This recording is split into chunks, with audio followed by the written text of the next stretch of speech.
Welcome to the Doc Analyzes Anything, the show where psychology and science meet, and we attempt to explain any and all human behavior, including... Oh, shoot, I lost my wheel. Oh, I had it all loaded up. Hang on. There, I found it. I closed it for some reason.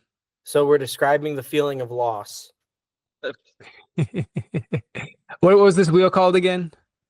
The Behaviormatic 5000. Behaviormatic 5000. Oh, this is a funny one. Sniffing and guessing who farted, and then in parentheses, alone. ChatGPT is getting snarky on these. I'm sure it's not GTP. And it's always the dog, by the way. It's always the dog. It is always the dog.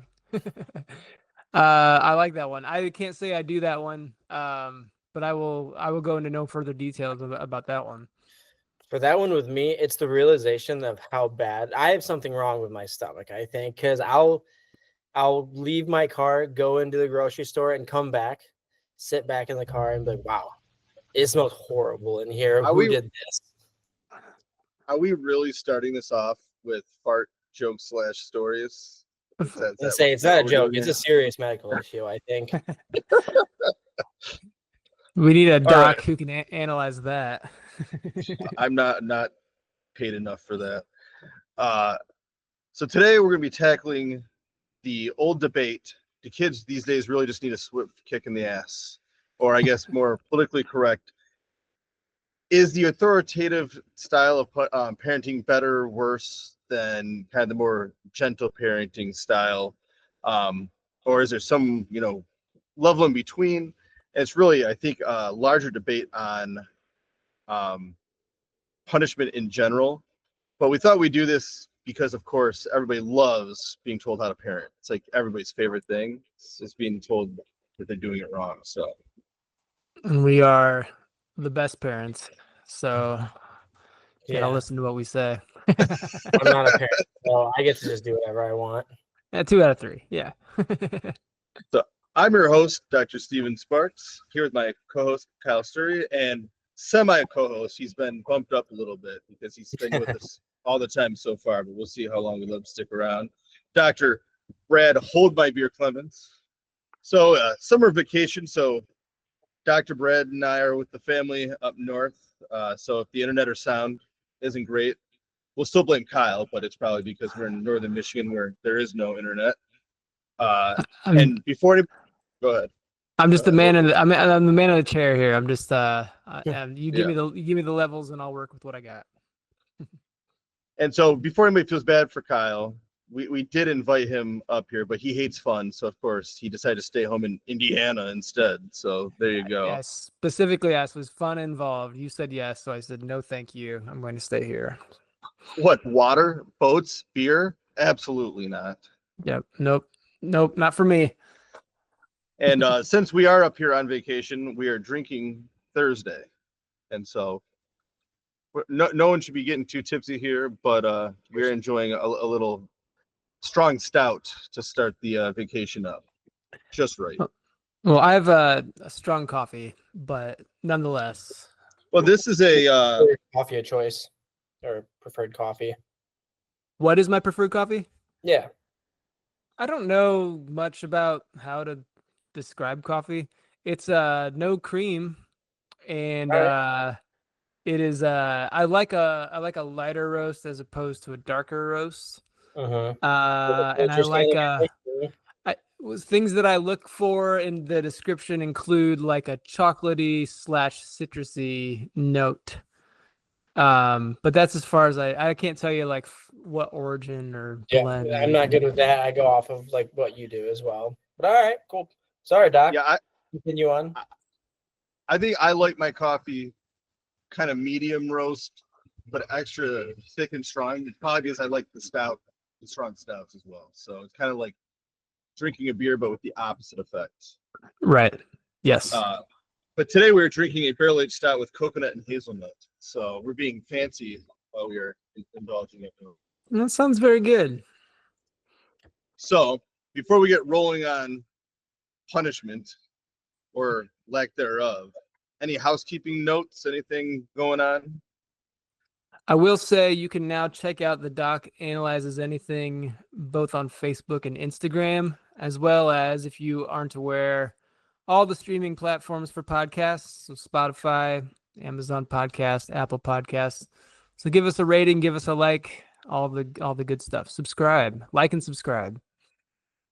I think we'll also use the email docanalyzesanything@gmail.com to take your suggestions, but we'll try to get on the social media and banter with everybody a little bit if they want to say stuff on there a little more rather than emailing back and forth, that sort of thing. So yeah, I did hear that the doc said if we get, let's go 200 likes, if we get a certain amount of subscribers on this, that he would do something crazy out on the boat, maybe ride the Swan, and maybe in his Speedo that says juicy on the back end.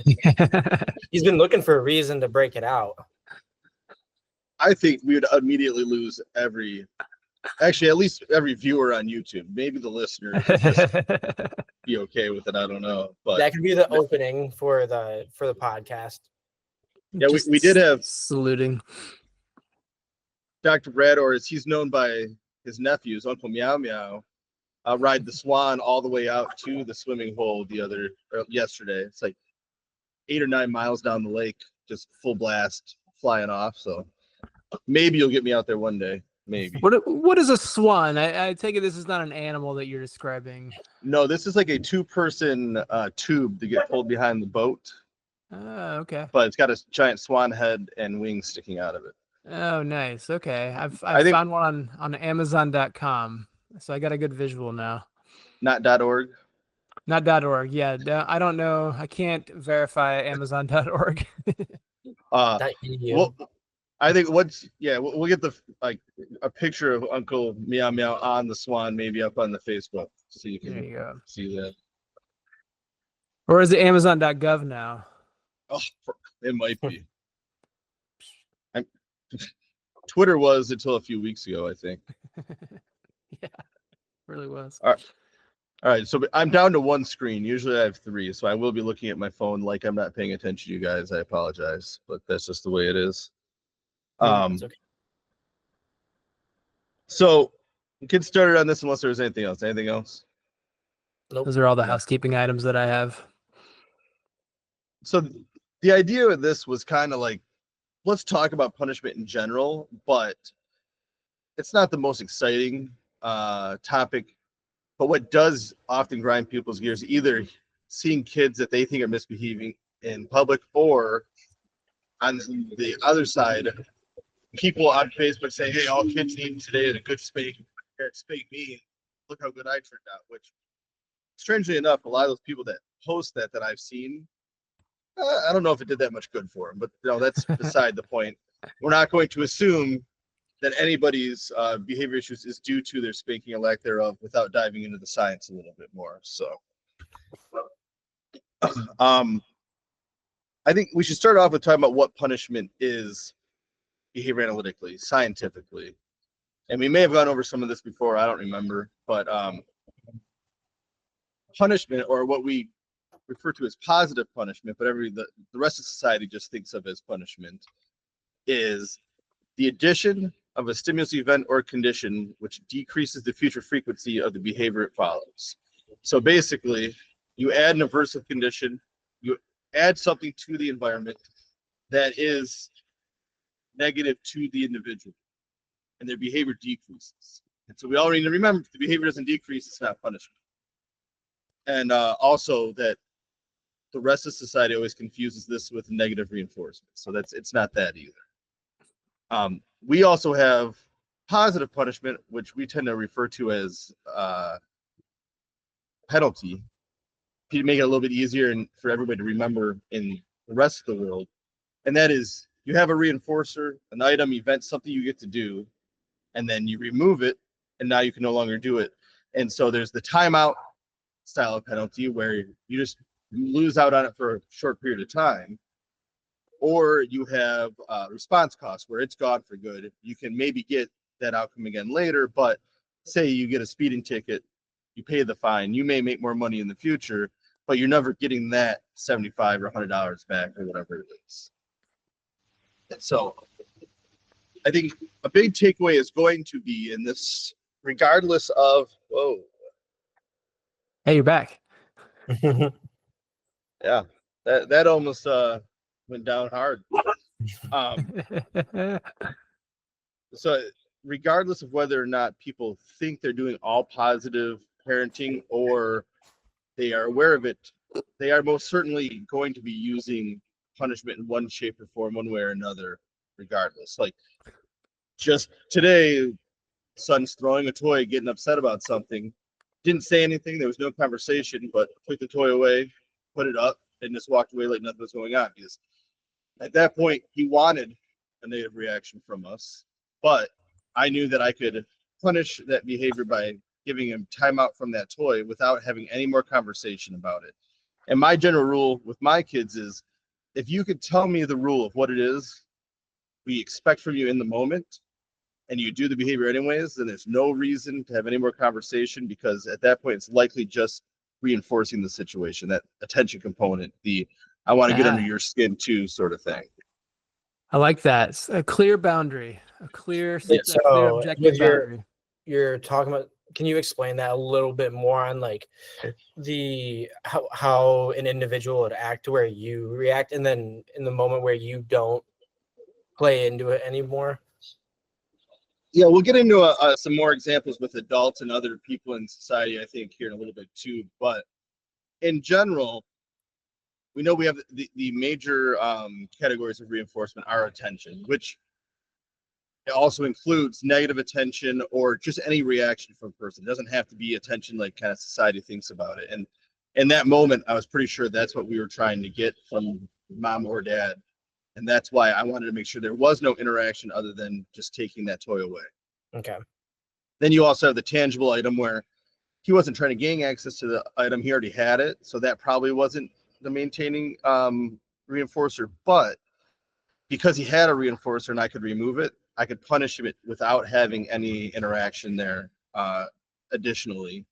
Then the automatic, that's something I think we'll talk about more in a minute. What we talk about, like aggression reinforcers, it might have been that he was feeling frustrated and being aggressive could have been reinforcing. And I didn't remove that, but I kind of changed the situation on him. And then there's the, what am I missing, Kyle? I forgot. Oh, escape. And Escape, there avoidance. could have been, it could have been that it was an aversive situation he was in, something else was going on he didn't like, and he did that to try to get that situation to stop, at which point maybe I reinforced it. Maybe that toy was frustrating, and instead of having him ask for help nicely, I took it away, which also reinforced that. But it just didn't seem like it at the time, so that's why I chose to just remove the reinforcer and then move on like nothing had happened. And yeah, I was just gonna add, like, that punishment occurs naturally too. Like, there's the textbook example of touching the hot stove and getting burned. That's a punishment contingency, just like, getting a timeout and sent to your room. There's a lot of punishment contingencies. If I tell a joke in a group context and nobody laughs at it, then that response is likely punishing, and I'm less likely to try a joke like that in the future. So framing it in a way that's not just like the parenting punishment techniques, or like, school discipline or something like that, or like, the old school spankings or whatever, but anything can be a punishing stimulus, and it's depending on the individual. It's not even the individual themselves, but that moment too. Like that's why we try to push these definitions. Is if it decreases behavior, Right. then it is a punisher. If it increases behavior, it's a reinforcer, and it's simple as that. And so you're walking down the street, and someone's randomly a jerk to you. There's a good chance that they're having a bad day, and they would find. And we say this like they're consciously thinking, oh, I'm going to ruin that person's day. But no, they act aggressively towards you, just say something mean, don't hold the door, snarl, whatever it is. If you act aggressively back, that would likely be reinforcing to them, even though you may think, oh, I'm going to out aggressive them and punish that behavior. But if you smile, wave, say, oh, yeah, have a good day, whatever, they'll likely feel more frustrated in the moment. But in real life, you've just probably punished their aggressive behavior. and rather than reinforced it. You know what I mean? And so there's a good chance that when you think you're reinforcing things, you may be punishing them. Actually, we know that happens quite often. And if you think you're punishing them, you might be reinforcing them. And that's why we always want to see what effect is it having. Are you yelling at your kids and now they're doing stuff more often than less? That's not a punisher. That's a reinforcer. You're giving them what they're looking for, even though to them, they may not consciously be able to tell you what it is they're trying to get out of the situation. I know we talked about it last time where the being in an aversive situation, and for kids, it's often being too tired, bored, hungry, something like that, will be motivation for them to act in an aggressive manner. And if you then act aggressively back, you are likely reinforcing that. But, or even talk to them, sit down. So both taking the punishment approach or the, gentle parenting approach could reinforce that. If you're sitting there and just having a nice, calm conversation about what's expected, assuming they already know what it is they should be doing in that moment. And instead, teaching them how to appropriately share those feelings and or get the reinforcing outcome they're looking for in an appropriate manner would be what we're like really trying to do in those situations. And that's kind of taking it back to what we do professionally, is trying to teach new appropriate behavior to get the same reinforcing outcome rather than just punishing stuff all the time. Yeah, I think I was thinking, I was trying to find the quote and I forget who it is. It might be Gold Diamond, Israel Gold Diamond. I forget who it was. So he said something about you can arrange a punishment contingency all you want, but without changing the context too, then it's just coercion at that point, because you're not setting up the environment to make less aggressive behavior more functional at that point. You're just punishing one behavior.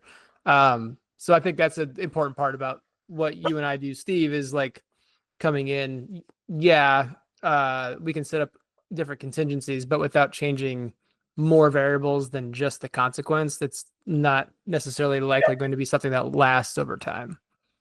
So to put it into layman's terms, would it be appropriate to say that with what you just said, instead of just like reacting to the behavior occurring at that time, that you need to look at everything as a whole to make it a healthier environment for like a positive behavior? I would say so. Steve, you look like you have something to say. I think we got. I only asked that because when you were saying that, I heard a lot of words where I was like, I could get very lost very quick in all of this, and you have like following it piece by piece. Yeah, and that's why it's kind of hard to translate some of what we say and do too, is because we mean things very specific when we talk about it, and that's why we're trying to give the definitions as we go. Because an overall positive environment is something that can prevent problematic behavior from occurring. It can act as a measure, an antecedent measure before condition, before the behavior, so there's not the motivation. Mm-hmm. But it's fairly subjective thing to talk about a positive environment. And like I said, sometimes people are trying to provide a positive environment, but depending on the motivation for the behavior in that moment, it could be that they're actually reinforcing the problematic behavior by trying to be polite, nice, loving, caring, rather than making sure they're not delivering the outcome they're looking for. And so that's why I gave the look, not because you're wrong, but because we would have to kind of be careful about the language we use in order to say, we can't just say positive or negative, that sort of thing. Okay. Come on, Brad. Break. So kind of along those same lines, we'll talk a little bit about the different things you can do. And so the argument might be, what do you do if you don't use punishment? But you shouldn't just go around hugging people when they hit you either. You know what I mean? Like, the idea that someone just needs some extra love could very well reinforce those problematic behaviors. There's a thing in our state, at least I'm sure it's probably nationwide, called gentle teaching, where the idea is people that are in group homes just need that extra care, that extra love, that extra attention. And doing so when everything's neutral or when everything's positive is a great thing. But doing so in response to any problematic behavior very well could reinforce it and cause it to occur more often. Right. So when we're called in, usually what we're looking at doing is some sort of differential reinforcement. And what that really means is kind of what it sounds like. Instead of reinforcing problematic behavior, we're figuring out what is causing it, and then differentially reinforcing another more positive, appropriate behavior while removing the reinforcement for the negative. And so I had a client one time that staff, they were doing their best, but whenever someone in the home would get aggressive, this individual would get involved, mostly because, you know, staff are getting hit, whatever, and he's like, hey, don't hit my staff. But to get him to not get involved in the situation, they started giving him cookies whenever someone was getting aggressive in the home or he showed signs of aggression. So then he learned, rather than, oh, I'm getting this care and love and I don't need to become aggressive, hey, all I have to do is beat the hell out of staff and I get some cookies. You know what I mean? And so instead, what we would do is teach him to appropriately ask for the cookies or appropriately try to intervene in a non-physical way to achieve the reinforcing outcomes he's looking for, and then withholding any reinforcement for the negative behavior. So you no longer get cookies. We're not going to give you a bunch of attention or anything else, but we're going to give you a prompt like, hey, do this instead. And as soon as you do it, oh, great job, let's go get a cookie. Whether that's asking for a cookie or saying, hey, that's not nice, don't do that, rather than physically engaging someone. It all depends on the moment and what's going on. We could have, and we couldn't really have, it would have been against the law, but like the camp that says someone just needs a swift kick in the ass would say, just, hey, go spank that guy and he'll be, you know, it'll be over with, it'll be done, he won't do it anymore. And punishment does tend to decrease behavior faster. And what I mean then is like, hey, I'm doing something, I guess, oh shoot, I'm done doing that right now. But it doesn't seem or tend to maintain it long term. And so if the motivation's still there, the reinforcing outcome is still the same reinforcing outcome. Either they're just going to doing it around, you know, the punishing agent, whoever that person is, or they're going to wait until the motivation for whatever that outcome is so strong that the punishment just doesn't matter. But that problematic behavior is still going to occur. Whereas if we differentially reinforce it, it takes time to learn the new skill. You have to, like, you know, deal with usually what we call the extinction burst, where you're no longer getting the outcome for the inappropriate behavior. So it's going to get worse because we're going to see if it'll up in our game a little bit, helps out before it gets better. But if you see that increase in behavior, it's actually helping. Though most people would say, oh, nope, ignoring this isn't working. Now I got to really do something because it's getting too dangerous. And oftentimes by the time we see a consumer, that's what's happened is, all right, they're hitting me, but it doesn't hurt. I'm going to ignore it. Oh, they just hit me harder. I can't ignore that one. All right, they're hitting me harder, but I'm just going to ignore it. Oh, you just kicked me. I can't ignore that. And it builds a cycle of people learning, hey, I just have to get more extreme with my behavior over time, and no one will stop ignoring me again. So it's very important to stick with what you're doing. But if you take the time to teach the new skill, you can use a little bit of punishment in there to like minimize the problematic behavior in the moment. But we actually want to see the problematic behavior occurring so they can learn, hey, I'm no longer getting this reinforcing outcome from the problematic behavior, but I am going to get it if I like react in this appropriate way. And so in that, punishment tends to be less efficient and effective, even though it is faster in the moment. And as long as you're using some sort of combination, like, all right, take that toy away, and then after everything's done and I know I'm not reinforcing that behavior anymore, I'm like, all right, now how could you have handled that situation in an appropriate way and make it a learning moment too? Now we should see that more appropriate behavior occur in the future rather than it just being this fight over, can I punish you enough to get to stop? Yeah, like using a punishment procedure without some sort of like socially valid, functionally equivalent replacement skill that you're simultaneously teaching and reinforcing. So I get mom's attention by hitting her. Now I'm put in timeout whenever I hit her, but I'm not being taught how to say, Mom, I need help, or excuse me, or, you know, some sort of way of getting her attention. Then at that point, it would just be like wildly ineffective and unethical, really, because you're not giving that person the tools they need to meet the consequence they're looking for with the motivation they have at the time.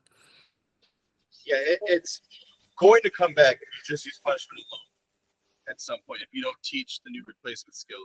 And we often talk about, all right, is it a can't do or a won't do? Are you missing the skill to like behaviorally appropriately respond in a way to get the outcome you're looking for? Or is it that the outcome is too small when you do it the appropriate manner? Is it too inconsistent? Like, may have used this example before, but how many times does a kid have to act appropriately to get a parent to say, hey, good job, that's awesome, versus inappropriately to get scolded? And so in very rare occasions, we will see people who actually prefer to get yelled at, and they'll actually choose it when given the option because it's so probable compared to actually getting, the attention for doing things the appropriate way. So all this, remember, most kids end up just fine regardless of the approach you take. But if you want to be efficient and effective and really have a planned way of intervening, finding a way to teach a new skill and making sure you are making that either more reinforcing or like you get twice as much cookie for doing it the appropriate way versus the inappropriate way, or more probable, all right, you might get a cookie every 10 times you do it the wrong way, but you can get a cookie every time you do it the right way, sort of thing. Whatever it is to make that outcome for the appropriate one at least as equal to, if not more reinforcing than the inappropriate behavior, and you should be good. And it should make your life a lot easier than just fighting those battles all the time. Now, go ahead. I was going to say, have you ever walked in? I'm sure you have. It's very common.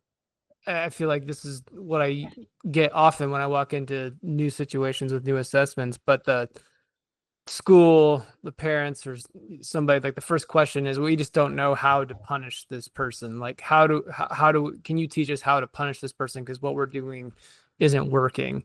And I feel like, I don't know if it's a societal thing, if it's a Western culture thing. When I start teaching, because I rarely would go to punishment right off the bat. Like, we're going to exhaust some less restrictive, more reinforcement based procedures at first, most often, unless that individual's, life is in danger or something like that. And there's something we need to do really quickly to help. But suggesting like, hey, like this kid wants your attention every 10 minutes during class. If you can look over at him, give him a thumbs up, fist bump, pat him on the back, just let him know what's going on, what he's doing well, and then walk away.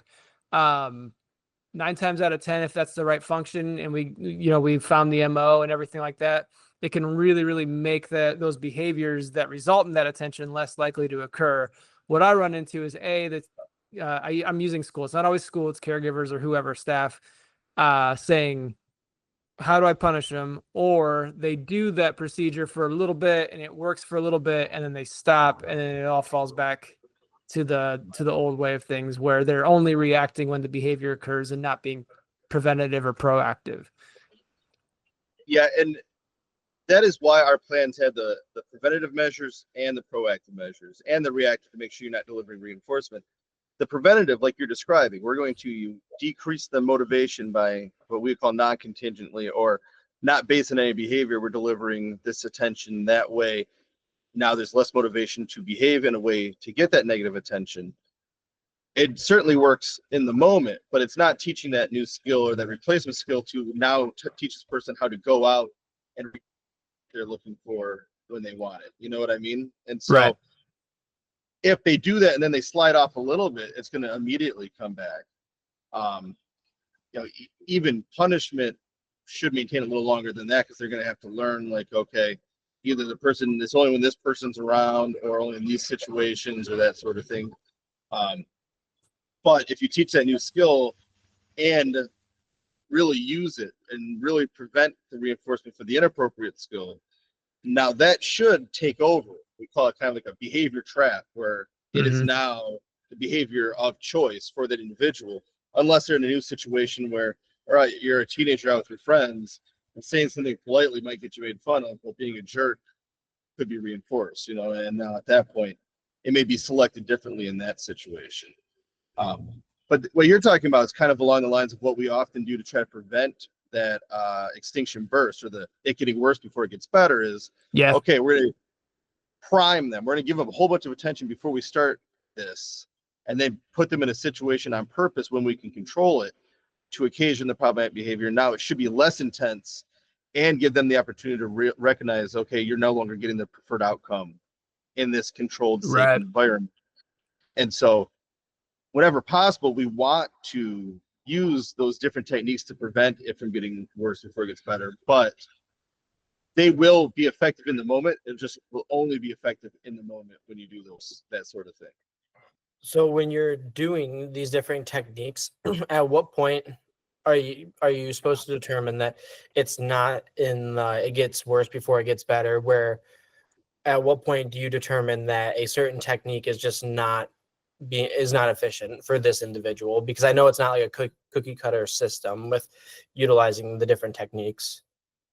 So first of all, now you're getting into the discussion about data analysis, which we love, but everybody else would be bored to hell of. But you can give like a good, well-rounded summary of data analysis, I think. Yeah. No, I'll talk about it in just a second, but I would also say that these techniques themselves, the way you implement them, are not cookie cutter. But this is like very basics of our science, where if you figure out how to design it to fit that person individually, it will work for everybody. It just has to be designed specifically to match that person. And so if it's not working, either they're still finding reinforcement somewhere and you've analyzed it incorrectly, or potentially they're getting other reinforcement elsewhere.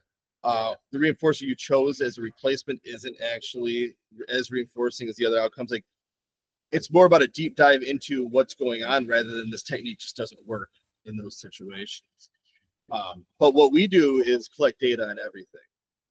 So we collect data on how well the caregiver, staff, teacher, whoever is using it to make sure they're using it correctly. Because we're never changing anything until we see, nope, they're using it right. We're still not getting the outcome we want.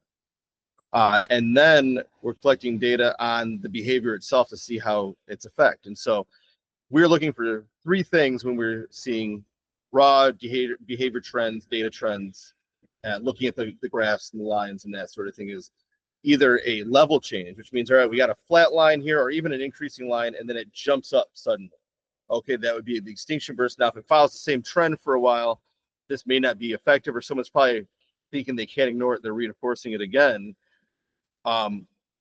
Or if it then drops back down again after that, we're like, all right, now it's hit this next phase. You know what I mean? And so you'll give it a little while to see, okay, is the trend changing or is it sitting flat? If it's sitting flat, that's actually worse than it changing one way or the other, because that tells us something's probably not being used right, rather than telling us, okay, this just had the wrong effect. You know what I mean? There's also increase or decrease in trend. So if it's already trending upwards or downwards, so if it's a behavior you want to increase and it's already trending downwards, now we're going to want to see it change. And so maybe it flattens out, maybe it trending downwards a little less, maybe it's just trending upwards. Or if it's trending up, but you want to increase the behavior faster or decrease the behavior, you want to see that trend slow or increase depending on what you're looking for. And then sometimes it's just variability. Like, okay, we've had this person, we've been working with them, it's going well, but we're seeing the behavior very variable in how often it occurs, when it occurs. We'll look in and see, is it the same time of day? Is it the same caregivers around? Is it around meal times? Are there any patterns we can find? And if not, now our goal is to get them to use the intervention more effectively or efficiently or reliably. And then hopefully we'll see that variability decrease and that, maintain a lower level of target behavior. So that's the fast and dirty version of what we would be looking for to determine that. Little nerding out, but in grad school, I had this professor, and we spent a full month and a half, 2 months of just nothing but pulling in graphs and analyzing data trends. Oh, look, it doesn't show what they said it showed, and everybody get all excited and stuff. And so I won't do that to you guys, but One phrase that you guys have used a couple of times, and I just want to make sure I have it right, and then for everyone listening, you say the extinction burst, and is that what you're talking about? It gets worse before before it gets better, where like it's about to go away, and so it comes out a bunch, and that's just gone. Yeah, it's kind of like, let's take it back to the pigeon or the rat in the early animal experiments, like 1930s, B.F. Skinner at Harvard. And what he did was set up an apparatus where the amount of reinforcement delivered based on the amount of behavior was all mechanical. And he'd leave it to run all night long. He'd go home for the night, come back and see what the data showed in the morning. And he came back one morning and the machine had broken. But he saw something that he didn't intend to see, very interesting, where about at the time the machine broke, responding from the pigeon or rat increased significantly. They're no longer getting the reinforcer that he has been programmed in to reinforce for hours now. And then all of a sudden it dropped off after a while and they just stopped trying. And then there's something they call spontaneous recovery, where it comes back a little bit. They start pushing the lever again or pecking the key again to try to get food. Nope, still not coming back, then it disappears again. And so this is a pattern that you tend to see. And it kind of makes sense too, because if you think about it, you're like, hey, this was just working for me, now it stopped working. I'm gonna like tap this thing farther, faster, harder, or whatever. And it also explains why what we call intermittent reinforcement, or some people say, well, I didn't reinforce it very much. It's every once in a while I give in or I whatever. And like they did experiments where they could get the rat to press, I think it was like 10,000 or 20,000 times, press this lever for one huge pile of food. If you think about it, continuous reinforcement, every time that rat presses the lever, they get the little, like one tiny bite of food, lever, one tiny bite of food. If that stops being delivered, it is going to be much more obvious that this is no longer in play. It's no longer happening. Than if you had to press it 10,000 times before you notice something's not right. You know what I mean? And so intermittently reinforcing, but not not purposefully or just like slipping up every once in a while, can actually be more detrimental. Yeah. With when you're trying to decrease problematic behavior, because it just teaches that it'll maintain that eventually I'm going to get this reinforcing outcome one way or the other. And so it's the same thing where what is obvious, or what we would say salient to whether it's a person or an animal or another organism, if you can reinforce it constantly, I'm going to give you this attention every time you do something wrong, and then make it obvious, like, all right, now we're not doing this anymore. You may see more extinction bursts, but it's going to be much more obvious to the learner that I'm no longer getting what I want from this, compared to if they have to do it 2 hours straight before you usually give in. You know what I mean? And so sometimes we'll even do this on purpose. Like, all right, we're going to purposely have you actually reinforce this moment for like 2 weeks before, just so it's obvious when we stop. You know what I mean? Yeah. Casinos. Go ahead. Oh, go ahead. I was just gonna give a funny 2-second story. So last night we're getting ready to go to bed. Then we're trying to start the dishwasher, and I mean I've started the dishwasher here 100 times. Keep pressing it, and it's not going. And I do I'll call it the little burst where I start pressing it like 20 times. I was like, Steve, this thing's not starting. So what does Big Steve do? He comes over, starts pressing it a couple times, but I see him really pressing at it hard, and I'm like, oh. Yeah. So now looking at it, here we go. Maybe eventually but what worked? It hadn't worked. I had to press it hard. The So behavior now would have gone away though. This 30, 40-year-old dishwasher just reinforced me being overly physically aggressive with it. So there you go. There are a lot of laws about in different states. I think it varies state to state, but with casinos and slot machines, you could theoretically get somebody hooked pretty easily to gambling on a slot machine by delivering a thick schedule of reinforcement first. So pull the lever once every 1 or 2 or 3 pulls, get a little bit of money. Then it's like, once every 10-ish pulls and make a little bit more money. And by the end, you could go to a pure extinction where you're not getting reinforcement, but the potential reinforcer is such a payoff that it's resistant to change and you're just pulling the slot. Or maybe it's pushing the button now. Is it pulling the slot? Push the button. I think some of them you still pull it just for fun. Very minimally. Well, that's when I go back and forth. So whenever I go to places, I like going to, and I'm not a gambler, like in any means. I don't have money for that. That's what a gambler would say. Well, I didn't lose it at the casino. I lost it getting this fancy little doctorate thing. No, so I always wonder with having the member cards or whatever, when you put the card in, because it knows who it is and it tracks obviously the points and everything that you've done at each machine, is it more beneficial to go rogue, I'll call it, without a thing where it's not tracked? Are you more likely to win with that, or are you more likely to win with machines knowing where you're at? And I'll say your wins and losses if it's able to follow that, because then it can give that kind of reinforcer. I mean, Yeah. old school, historically, pulling the lever, no computers involved. It was just on a scheduled reinforcement, and it had to be the schedule that the house comes out on top. They're making a lot of money. And so the idea was always like, all right, I'm going to wait for this person to send this machine for 2 hours, not win anything, and then I'm going to go jump on that machine to try to get some. But now with the learning algorithms, unless someone's checking to make sure that it's not being manipulated that way, it certainly could be you slide your card in and say, oh, they probably haven't won enough in a while to keep doing this. We need to increase their, reinforcement level here and move forward. And so I don't know what the laws are for that, but it certainly is possible that it's actually made it harder now with technology for you to come out on top individually, where previously you might have been the one that actually beats the house more often if you had and nobody actually wins, long term in any game, but Rayman did. you can count cards well enough, maybe you could come out. You can't anymore now with the automatic shufflers and it being a 5-deck system, but it used to be. I learned the system. Granted, could I do it? No. But counting cards is a foolproof system. I learned it and I tried it. I could do it on paper. In the real scenario, I was like, wait, what card did you which one was that again? Yeah, I Like, went to you're I trying never to count actually cards, watched dude. blackjack like live. And I went a couple weeks ago and I was just watching and I was like, yeah, I don't know how people would be able to follow this with a 5-person table going, following the house and keeping it'd be so obvious for the house to catch you counting it because of your eyes have to follow everything. And Right. and to not be obvious and hold conversations throughout. Yeah. That's why if I'm gonna do any of it, and I never do, I've been to the casino once ever, and that was with your whole family, Brad, for Christmas one year.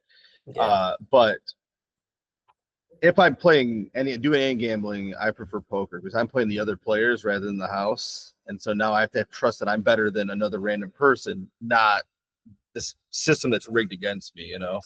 See, I think blackjack, you can play smart, and I think you can do well. You can become a good blackjack player, but I do get what you mean with Texas Hold'em.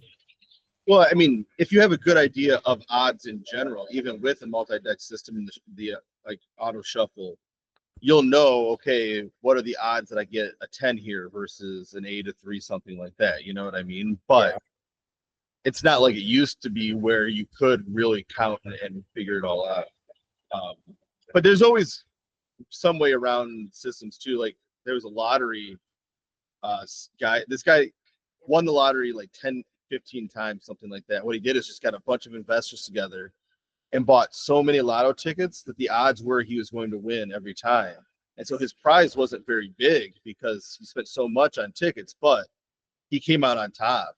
And so it's not impossible to win in some forms of gambling, but is it really worth getting that many people together to buy that many millions of lotto tickets just to get some of your money or make some money off of it, Whenever we're talking about gambling or something like this, I just always resort back to quoting The Hangover, and I just hear hear Alan. It's not gambling if you know you're gonna win.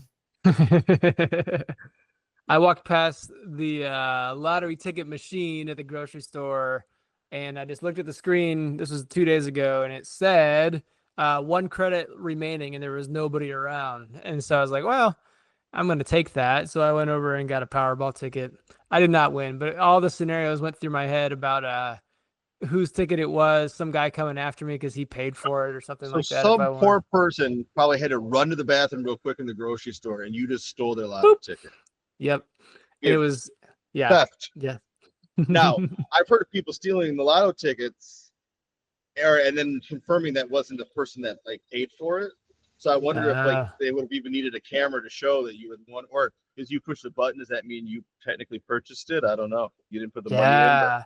I've read there was an article about what you're supposed to do if you win. And so I was just preparing for when it happens, but the making photocopies and putting them all in like different safes, like different safety deposit boxes, is not a bad way to go, because somebody knows that you just became a multimillionaire, even if you keep it to yourself. I'm ready for them. I'll take them all on. They showing up at the door. Uh, yeah, I've never been the type to want to gamble unless it's like playing cards with friends, sort of thing, like $5, $10, $20 game, whatever. But Yeah. when I was with friends at the bar or something and they all wanted to do Keno, and I was like, oh, we could higher chance of winning if we do a $4 game. I'm like, I think you're only gonna win $10. Like if we're doing this 10 numbers and we're going for the 100,000, like I don't expect to win $10. Why would I expect to win 100,000? But let's actually make this worthwhile if we're gonna do it. You know what I mean? Yeah. I did win. I won eight numbers on Keno one time, but it was like a 20-cent bet. It wasn't a big bet. Every time I'm with Won like friends that 50 like to play, bucks. yeah, I go out with friends who would like to play that, and like, oh, so and so won 500, even $1,500. I'm like, how much money Yeah. did they spend to win Yeah. that? Yeah. They didn't win that. They No. maybe broke even. So get back on topic just a little bit. Made me think about something we said a little bit ago about, like that extinction burst. How do you know if it's really working or not? And Kyle, said something about, people coming in and saying, hey, this punishment stuff isn't working. Can you make it work? I think I more frequently get the whole, hey, reinforcement, we tried that, it doesn't work. Because something like the extinction burst happens, or maybe they're not doing it with quite what we call treatment fidelity, or doing it accurately enough to the way we designed it to make it work. And now they just assume the practice as a whole doesn't work. And so I think anytime you're trying something, it's not working. If it's not too serious, again, kind of let it go. Remember, kids do tend to be just fine in the long run. But if it is super intense, go to a professional, have them help you out, and they will still probably be able to do it in a way that is effective, even if you can't figure out how to do it, just because, as you can see, we spent way too much of our lives reading and learning and practicing this stuff. So any other thoughts or questions about it before we kind of like get to the general takeaways of what I think this conversation should be back to parenting as a whole? No. I don't think so. Tell us your take on parenting. My take on parenting is Thursday's a good day. We're gonna just enjoy the stout and Rad Dad. Red Dead. No, so we've talked before about, even today, about how aversive conditions are create motivation to be aggressive. And so a lot of times when you hear people online saying, oh, I just spanked that kid, it's because it's reinforcing to them to think about, hey, if that kid was driving me crazy like that or doing that to me, I just spank him. So as long as is not, and it's okay to find it reinforcing in like a passive aggressive manner. Like, all right, you want me to give you this toy, or you want me to give you attention, I'm just not going to do it. Like, it's not that you're being a bad parent or a bad person when you get some reinforcement out of it, but it's got to be done in a way that is planned, and not because it's reinforcing you, but because it's changing the behavior of the person or the child or whatever it is instead, if that makes sense. Like, it's got to be with the intention of changing behavior, not just because it makes you feel a good person, is what I'm really getting at. Yeah. Yeah, and there's definitely like cultural differences and things like that. I have no data to support this. I would argue there's, for every spanking punishment procedure, there's probably 100 reinforcement procedures that could be equally effective and actually have better outcomes. We didn't talk about like some of the side effects of punishment either, which might be worth mentioning. We should mention that real quick. Yeah, there are the negative side effects of punishment too. Is the biggest one is that it decreases all behavior associated with that act. So even if there's positive or appropriate behavior going on, or it's a situation where you want to teach a new behavior, if you use punishment, especially when it's particularly harsh or scary, it is going to decrease pretty much anything in that situation. So if your kid gets a bad grade and they come home and you start screaming about it, it's going to decrease, first of all, their behavior of telling you about the bad grade. They may start trying to hide it or whatever. And it can actually decrease their studying behavior as well. Mm-hmm. If instead you talk about, hey, let's look into how we can help you study better, or, you know, find a tool online, something like that, so it's not so aversive to you to have to study. Now, that could be much more effective or efficient. And we shouldn't just assume that kids either should want to do well in school or that they don't want to do well in school and they're just lazy. Like, there might be something else going on. I didn't learn how to memorize stuff until college, and I don't know how I graduated high school, but I did. You know what I mean? And so if I had just learned how to memorize things younger, I probably wouldn't have had any of the great issues I had when I was young. And this goes for all organisms, all animals too. Our dog refuses to go on walks anymore. She would pull so hard, try to get aggressive against other dogs, that sort of thing, trying to be, reinforced and shape. Positive behavior was a struggle. Scolding her didn't work at all, but we found she was afraid of plastic bags. And so I carry a plastic bag in my pocket, and every time she started to pull real hard or try to get to another dog, I crinkle it, and she just like sit down. We don't know why she was afraid of them. She kind of showed up at like 8 months to a year old, and so I'm guessing something traumatic may have happened. But instead of just getting her to stop pulling in the moment, she just refused to get off the couch when we were going for a walk. Just would not walk at all. And so anytime you're using punishment, you do have that risk that it'll decrease all behavior, even the positive stuff involved in that situation. It kind of creates that, what we incorrectly have termed the learned helplessness. I can't escape from this. I can't fight or flight. I'm just going to shut down, give up, and, take the aversiveness, and, every time I'm in this situation, I'm going to shut down again, sort of thing. Yeah. There's a couple like emotional responding to, or like reacting aggressively. So like increased aggression back, matching the aggression that you're experiencing, the learned helplessness, emotional responding, things like that. So it's a good point, because you may not even know if you're using punishment or extinction. They both decrease behavior, just kind of different mechanisms. They're both aversive to the person, so that could create more motivation for them to be aggressive back at you. Yeah. And you won't know, is this an extinction burst, or am I just creating more motivation for them to be aggressive and stuff? And so it is potentially not a good thing to use punishment, but punishment does work. And I'm not going to say we never would use a planned punishment type procedure when the behavior is serious enough that we need to stop it now, and then we'll work on teaching appropriate behavior later. Right. Sort of thing. Yeah. Do you have any words of encouragement to end our time together, Dr. Steve or Dr. Brad? It's hard to not be encouraging when you're out here. It's nice sunny day. We're up here for the 4th of July weekend. I already saw 2 bald eagles cruising around. Look at you guys. Yeah. There's the wildfire smog from Canada rolling in, which is a nice. You don't need as much suntan lotion, so that's helpful.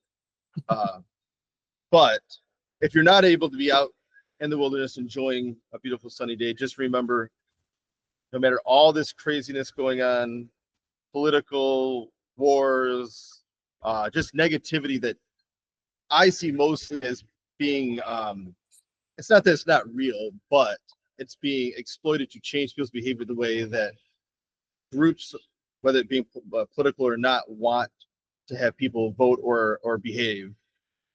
Just remember that none of it really matters, because a meteor could just fly down right behind me right now, take us out, and none of this will even matter. So just get out, enjoy your holidays, even though you're hearing this a month late, and I think that's it.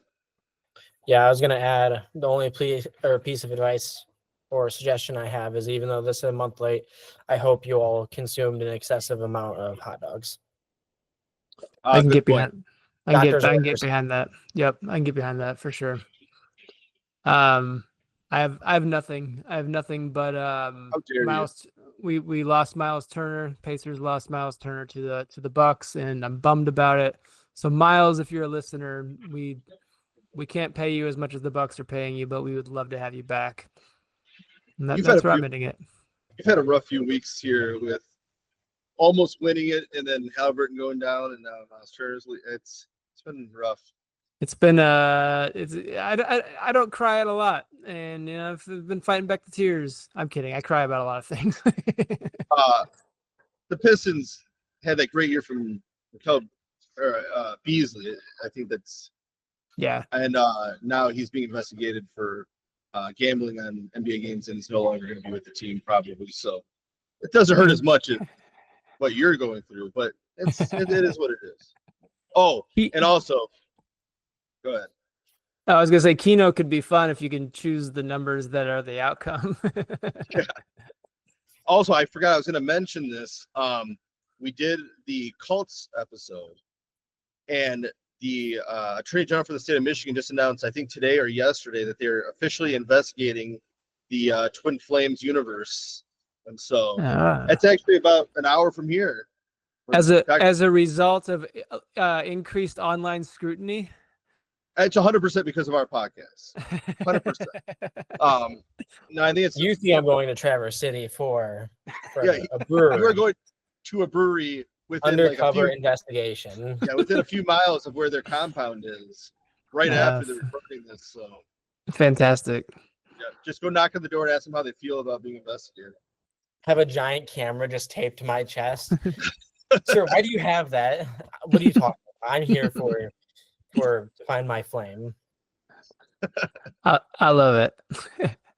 All right. Well, it was great seeing you guys. Enjoy your time up in the wilderness. Yeah, enjoy your refusing to have fun with us. So hey, I'm going to some fireworks. We'll be good. We'll be good.